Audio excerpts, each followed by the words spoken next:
Құрметті оқырман, әңгімені тыңдамас бұрын арнаға тіркеліп алуды ұмытпаңыздар. Ең жақсы әйел. Авторы Исатай Қуанышев. Болған оқиға. Таң кілеугілеп атып келеді. Әтеш айқайлауын қояр емес. Әлде оның күнделікті жұмысы ма дерсің? Тым ерте айғайлайтынын айтамын. Шамасы қара көлеңке жарықты бірнеше көрем екен. Ал денекең болса ұйқыны жақсы көреді. Тұрғысы келер емес. Домаланған денесі тып-тыныш ұйқыны сүйетіндей. Себебі ұйқы оның өмірдегі ең бақытты сәттерінің бірі. Тіпті ол сол шақта өзінің жайлы сезінетін болар. Рахат, мен сол кезде демалып жатырмын дейді. Басқа қай уақытта демаламын деген ойы да бар шығар. Ал енді таңнан тұрып алды. Не істеймін дегені жоқ.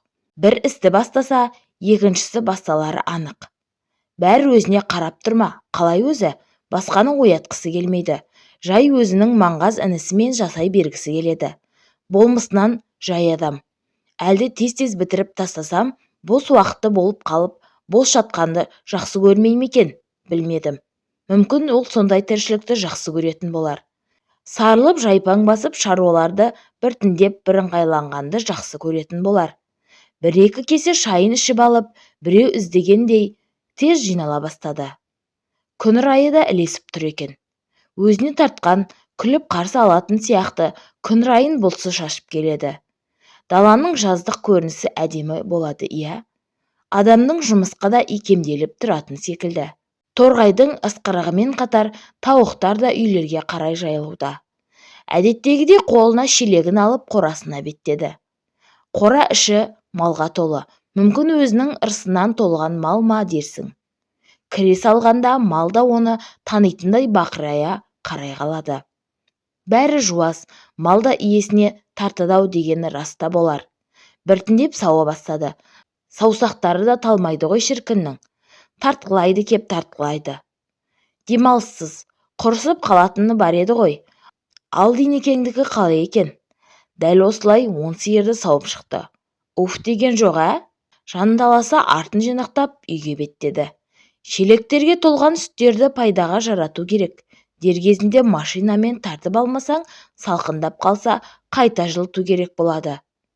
Сүт тартар машинаның даусы да қаттақ, дүр-дүр етеді. Тартар ыдысын толтыра бастады. Мұндағы жұмысы тек қолға түседі. Ал ол болса тағы да қалғып алғысы келеді.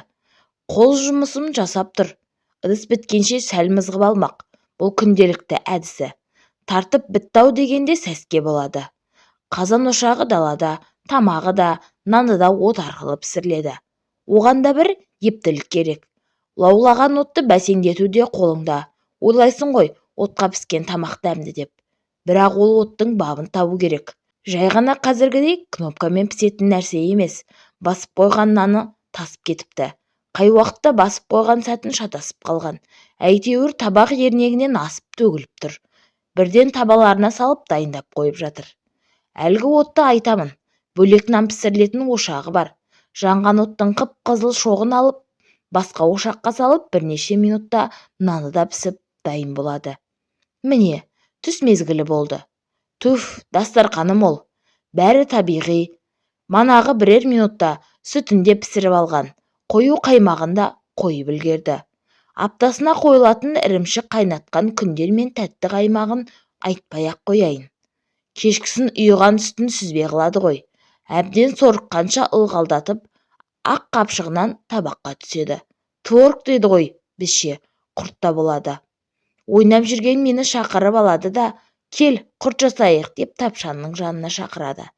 Мен де отыра қалып жасайтын нәрсе болғасын, қолымды жуа келіп, жанына жайғаса кетемін.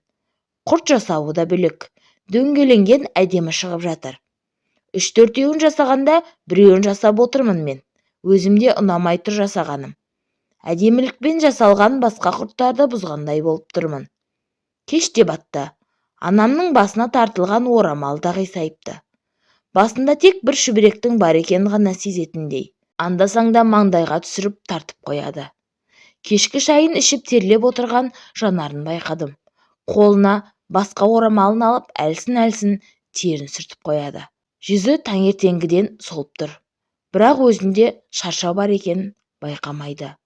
Байқаса да әр істің бітіріп барып бір демалғысы келеді-ақ. Күнде осылай бүкір тірлігін жасап барып жай жатады. Уақыт деген нәрсені қарауға шамасы келместен көпшікке басы тиген бойда ұйқыға кетеді. Алғаш ана атанған кезі болатын. Баласы ерекше сүйкімді деуші еді. Аяқ-қолы балғадай, айлығында моп-момақан, топ-толық балапан. Әп-сәтте оған көз тиді-ау шамасы. 3-ақ айлығында ауырғанынан көз ашпастан шетінеп кетті. Ана жүрегі жылады. Мүмкін өзін кінәлайтын шығар. Дұрыстап қарай алмадым деп. Бәлкім қатты жақсы көріп бар назарын, ықыласын балаға аударған бола ма? Ерекше жақсы көрмеу керек дейді ғой. Білмедім. Айырылмастай құшағына алған сәбиінен айырылды. Жалғыздықта ойға оралса, өзін тағы да кінәлайды келіп. Енді қайтпек керек. Бәр жаман ойы сол. Арада 1 жыл өтті, тағы да сәбилі болды. Ана жүрегі қорқып қалған. Сәбиі мазасыз, көп жылайды. Ана сүті мардымсыз шығар емес. Кейде мүлдем шықпайды-ақ. Шығар, бірақ бұрынғыдай емес. Бұрынғыдай толық бала жоқ. Емуінің өзі күннен күнге әлсіреп бара жатқандай.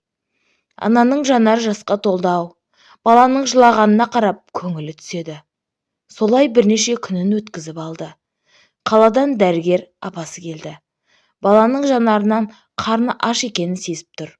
Қолына алып кесе толы езілген пішнәсін аузына салады. Баланың да қарны тойғандай жылағанын бәсеңдетті. Бір уақытта ұйқыға кетер ме? Жүзіне қарағанда сәби жүзі қызараңдап қалпына келгендей. Кейінгісін уызға жарамаған қара сәби болып күнделікті ғұмырын өткізе берді. Анада өз қалпына келгендей, ана мен сәби болып өзінің шырайлы күндерін басынан өткіріп жатыр. Жас кезін біліп білмей қалған ешқандай тәжірибесі жоқ, шынайы күндерінің көрінісі. Екеуінің күндері мен түндер арасында қызықты күндері таусылар емес. Бәрі қызық көрінеді. Күлгісі мен қылығы, мейлі бүлдіргеніне дейін ерекше сезімдерімен тазалап жуып алғысы келіп тұрады. Балам деп неше түрлі сөзге салып еркелетіп алатыны бар. Бірақ көңілінде бұрыннан ақау қалған. Баласын қанша жақсы көрсе де еміне сүйе алмапты. Кемпірдің баласы болған соң іштей аймалағысы келіп тұратын болар. Сыртына білдіретін емес. Бірақ өз бойындағы жақсы қасиетін балаға дарытып қойған байсалды мінезі, адамға тіке келмейтін адамгершілік болмыстарын айтып тауыса аларсың ба? Көршілеріміз көп айтатын еді. Оларға да жақсы адам керек болар. Сен жақсы болмасаң, үйінің есігінде ашпайды-ау. Биязы, жайлы түрі, кел, шай іш деп тұрғандай ма? Көрші әжеміз болатын. Балтағымен күндегісін бір соғып кететіні бар. Көбісі таңертеңгілік шайға келетін. Бір көзім ашық, бір көзім жұмулы, күбір-күбір дауыстарын ести жататын едім. Сәлемдесуді де сол кісілерден үйрендік қой. Жанынан өтіп бара жатып, амандаспасаң, әйт дейтін еді. Әлде балалық ұяңдық па, амандасудың өзі қысылып зорға шығатын еді. Одан кейінгісін өлең айтып жүре беруге болады. Ол кезде маған бәрі үлкен көрінетін. Қазіргідей жас көрінсең деген атаудың өзі мүлде пайдаға аспайтыны бар. Әлде ол кезде бояудың жоқтығы ма екен? Сәнденуге мұнша зейін қоймайтынын білесің. Тек айқай жуас деп түрлеріне қарап, әркімге әрқалай сөйлеу мәнеріңді көрсетесің. Ол кезде қала деген атауды мүлде білмейтінсің. Үлкендер шаруасымен барып қалмасаң. Бір кездері вокзалға немесе пойызға мініп жатқан жердегі ауданға барып ақ сүт, айран, құрт сатумен айналысқан. Жинап-жинап бір апаратын. Қаншалықты пайда әкелетінін білмейтінмін.